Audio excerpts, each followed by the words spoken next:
আসসালামু আলাইকুম। আগামীকাল এসএসসি এবং দাখিল পরীক্ষার বাংলা তৃতীয় পত্র পরীক্ষা অনুষ্ঠিত হবে এবং তারপর অনুষ্ঠিত হবে ইংরেজি প্রথম পত্র।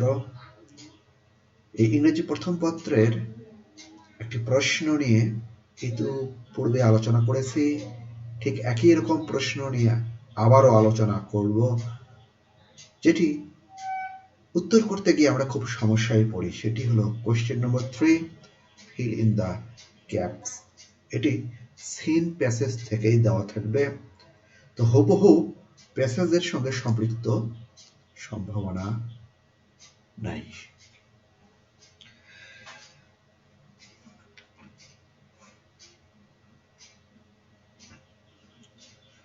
Read the following text and fill in each gap with a suitable word based on the information of the text.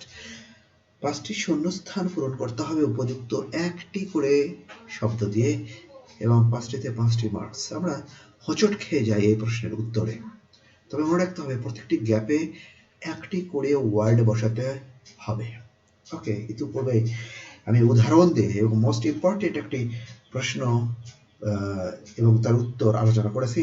আজকেও ঠিক তেমনি একটি গুরুত্বপূর্ণ প্রশ্ন, প্যাসেজ এবং প্রশ্নের উত্তর নিয়ে আলোচনা করছি।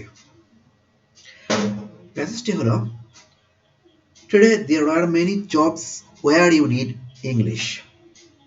বর্তমানে এমন অনেক চাকরি রয়েছে যেখানে তোমার ইংরেজির প্রয়োজন। This is because the world has become smaller. আর এর কারণটা হলো পৃথিবীটা ছোট হয়ে গেছে। Vast distance are shortened by speedy transports. আর দ্রুতগামী যানবাহনের দ্বারা সুদূর অর্থাৎ খুব দূরত্বগুলো, বিশাল দূরত্ব সংক্ষিপ্ত হয়েছে। শর্টেন্ড হলো শর্টের ভার্ব খাটো হওয়া। We can talk to a person thousands of kilometers away on the phone or the internet. আমরা ফোনে কিংবা ইন্টারনেটের মাধ্যমে হাজার হাজার কিলোমিটার দূরে থাকা ব্যক্তির সঙ্গে কথা বলতে পারি। So we can communicate with the whole world easily. তাই অতি সহজেই আমরা পুরো পৃথিবীর সঙ্গে যোগাযোগ করতে পারি। English has made this communication easier. আর ইংরেজিটা এই যোগাযোগটাকে সহজতর করেছে। কোন ভাষা? ইংরেজি। There are many countries in the world with many languages.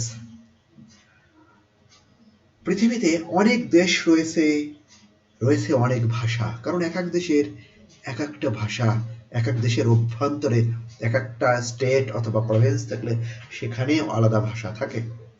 But to communicate with them, কিন্তু তাদের সঙ্গে যোগাযোগ করতে হলে you can't use all the languages, তুমি সকল ভাষা ব্যবহার করতে পারবে না।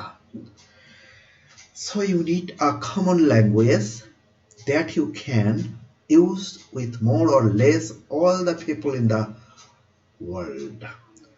যাতে করে তাই তোমার এমন একটা ভাষার প্রয়োজন, একটা কমন ভাষা, সাধারণ ভাষা প্রয়োজন, যা পৃথিবীতে কম বেশি সকল জনগণের সঙ্গেই ব্যবহার করা যেতে পারে। English is that common language. আর ইংরেজিটা হলো সেই সাধারণ ভাষা, কমন, যেটি সাধারণ এই অর্থে যে যেটি নিয়ে আমি সকল দেশেই চলতে পারবো। English for us in Bangladesh is all the more important. আর বাংলাদেশে ইংরেজি হলো খুবই গুরুত্বপূর্ণ ভাষা। As we have seen earlier, we are too many people in a small country. ইতিপূর্বে আমরা দেখেছি যে আমাদের দেশে, এই ছোট্ট দেশে অনেক জনগণ। So if you learn English, তাই যদি ইংরেজি শেখো, you have the best opportunity to find a good job.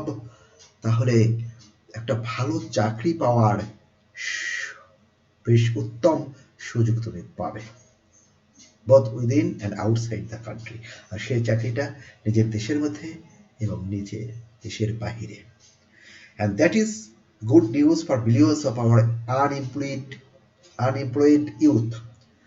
আর সুসংবাদটা হলো যে লাখো লাখো বেকার তরুণদের জন্য এটি হলো সুসংবাদ। তাহলে আমাদের ইংরেজি শিখতে হবে, ইংরেজি কমন ভাষা, ইংরেজি যোগাযোগ দক্ষতা অর্জনে আমরা ভালো চাকরি, ভালো বেতন পেতে পারি। ওকে, তো আমরা এখন গ্যাপটা দেখার চেষ্টা করি। As a common language is required for, একটি সাধারণ ভাষা প্রয়োজন ফর ড্যাশ কমিউনিকেশন, যোগাযোগের জন্য। ফর হলো প্রিপোজিশন, কমিউনিকেশন হলো নাউন, যোগাযোগের জন্য। তাহলে এখানে এই নাউনকে কোয়ালিফাই করার জন্য এই এ নম্বর শূন্যস্থানে একটি ওয়ার্ড বসবে এবং সেটি হলো অ্যাডজেক্টিভ। কি ধরনের যোগাযোগের জন্য? তো বলে রাখি যে এখানে এই যে আমরা পড়েছি there are many countries in the world with many language, দেশ রয়েছে অনেক, ভাষা রয়েছে অনেক। এখন তাদের সাথে যোগাযোগের কথা বলা হচ্ছে, তার মানে নিজের দেশ পেরিয়ে অন্য দেশের কথা যখনই চলে আসবে, দেশগুলোর কথা, তখন সেটা আন্তর্জাতিক হয়ে যাবে। সুতরাং এখানে আমাদের যে অ্যাডজেক্টিভ এবং উপযুক্ত ওয়ার্ড হবে সেটি হলো কমিউনিকেশনের আগে কি হবে? ইন্টারন্যাশনাল। ওকে, আমি হয়তো একটি উত্তর দেখাচ্ছি বা একাধিক, তো এখানে মনে রাখি যে আমি এখানে আরেকটা উত্তর আমি ব্যবহার করতে পারি, সেটা হলো গ্লোবাল, বৈশ্বিক। কারণ পুরো পৃথিবী মিলে হলো গ্লোব এবং তার অ্যাডজেক্টিভ ফর্ম হলো গ্লোবাল। ওকে, তাহলে উত্তরটা হবে ইন্টারন্যাশনাল অথবা গ্লোবাল, যে কোনো একটি, কারণ নিয়ারেস্ট অ্যান্সার কিন্তু কারেক্ট হবে। For many reasons English has, আর এই কারণেই, এই অনেক কারণেই ইংরেজি হয়েছে বা পেরেছে কি, দ্য প্রেস্টিজ মর্যাদা অফ বিং দ্যাট ল্যাঙ্গুয়েজ, সেই ভাষা হওয়ার মর্যাদা কি, এখানে একটা ভার্ব বলবে। হ্যাভেজের পরে একটি অর্থে V3, যেহেতু একটি ওয়ার্ড বসানো যাবে সুতরাং এখানে V3 হবে। সেই মর্যাদাটা, সেই সাধারণ ভাষা হওয়ার মর্যাদাটা কি করেছে? অর্জন করেছে। তাহলে এখানে অর্জন করার কাছাকাছি উত্তরটা কি হতে পারে? যেমন অ্যাচিভড বা গেইনড। ওকে, অ্যাচিভড অথবা গেইন। আমাদের যে কোনো শূন্যস্থানের ক্ষেত্রে মনে রাখি, যখন আমরা উত্তর করব এবং তখন এবি করে উত্তর লিখব, পুরো প্যাসেজ তোলার দরকার নেই বা প্রশ্ন তোলার দরকার নেই, এবি করে উত্তর লিখবো এবং কোথায় ছোট হাতের হবে কোথায় বড় হাতের হবে এটি খেয়াল করতে হবে, যদিও এখানে ভুল ক্রমে এটা বড় হাতের হয়ে গেছে। ওকে, এরপরে আমরা আসি it helps to get good jobs and, এটা সাহায্য করে ভালো চাকরি পেতে, অ্যান্ড আর্ন অর্জন করতে, স্যালারিস বেতন। কেমন বেতন? ভালো। তো এটা সাধারণ ভালো নয়, ভালোর চেয়ে আর একটু ভালোতর, যেটা বেশ ভালো। এই জন্য আমরা এখানে যদি গুড ব্যবহার করি তাও ঠিক হবে। তো গুডের চেয়ে আরেকটু বেশি ভালো, কারণ ইংরেজি জানলে সাধারণের চেয়ে একটু ভালো পজিশনেই থাকা যেতে পারে এবং ভালো বেতন পাওয়া যেতে পারে অন্যান্যদের চেয়ে। তাহলে এখানে কম্পারেটিভ যদি আমরা কম্পেয়ার করি, সেই অর্থে আমাদের এখানে ঠিক কম্পারেটিভ ফর্মটা হবে বেটার। গুড দিলে ভুল হবে না। আর্ন গুড স্যালারিজ, তবে গুডের চেয়ে বেটারটা সবচেয়ে বেশি উপযুক্ত। কেন? কারণ ইংরেজি জানা এবং না জানার মধ্যে বেশ পার্থক্য, সেটা বোঝানো হচ্ছে। It can help us communicate with others, এটা অন্যদের সাথে যোগাযোগ করতে আমাদের সহযোগিতা করে, সাহায্য করে। So we all should learn English for the improvement of our, তাই আমাদের সবারই ইংরেজি শেখা উচিত উন্নয়নের জন্য, বিকাশের জন্য, অফ আওয়ার ড্যাশ ক্যারিয়ার, আমাদের কর্মজীবন। কি ধরনের কর্মজীবন?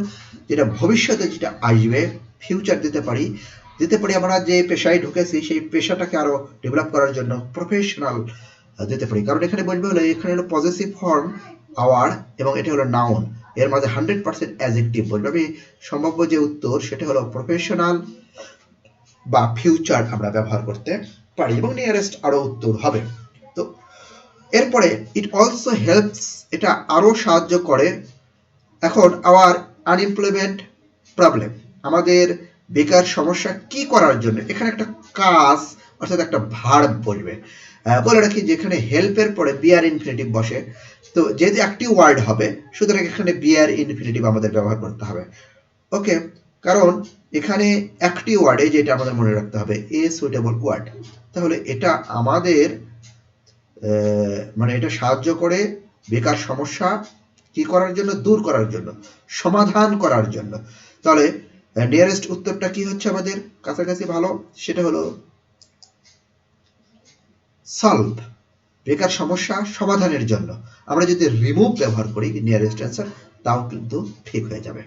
ওকে, তাহলে এখানে আমরা দেখতে পাচ্ছি যে উত্তর হলো, 5টি উত্তর হচ্ছে, এটি কোনো ওয়ার্ডই বলা যায় যে আমরা হুবহুব এই প্যাসেজে কিন্তু পাইনি। এটা বিভিন্নভাবে উপস্থাপন করা হতে পারে, সে বিষয়টা আমাদের খেয়াল করতে হবে। নাউন, অ্যাডজেক্টিভ, ভার্ব, অ্যাডভার্ব এগুলো চেঞ্জ হতে পারে, ইন্টারচেঞ্জ সেভাবে ব্যবহার হতে পারে। যদি সরাসরি হওয়ার মতো থাকে তাহলে তো বেশ ভালো ব্যাপার, কিন্তু যদি তেমনটি না থাকে এবং তা থাকার সম্ভাবনা খুবই কম পার্সেন্ট, যা এখানে আমরা দেখতে পাচ্ছি যে 5টির কোনোটি বলা যায় যে হুবহুব আমরা এই প্রদত্ত প্যাসেজে কিন্তু পাইনি। সুতরাং আমাদের নিজেদের মেধাটাকেও কাজে লাগাতে হবে ভালো মার্কস পাওয়ার জন্য। আর প্রথম পত্রে এটি সিন প্যাসেজ রিলেটেড প্রশ্ন হলেও এখানেও কিন্তু আমরা বেশ ঝক্কি ঝামেলার মধ্যে পড়ি, বিশেষ করে এই প্রশ্নের ক্ষেত্রে। তারপরেও ভালো মার্কস পাওয়ার জন্য, ভালো রেজাল্টের জন্য আমরা যে নিয়মকানুন আলোচনা করলাম, আমি যেটা এখানে আলোচনা করলাম সেটা অবশ্যই আমরা মাথায় রাখবো। Thank you.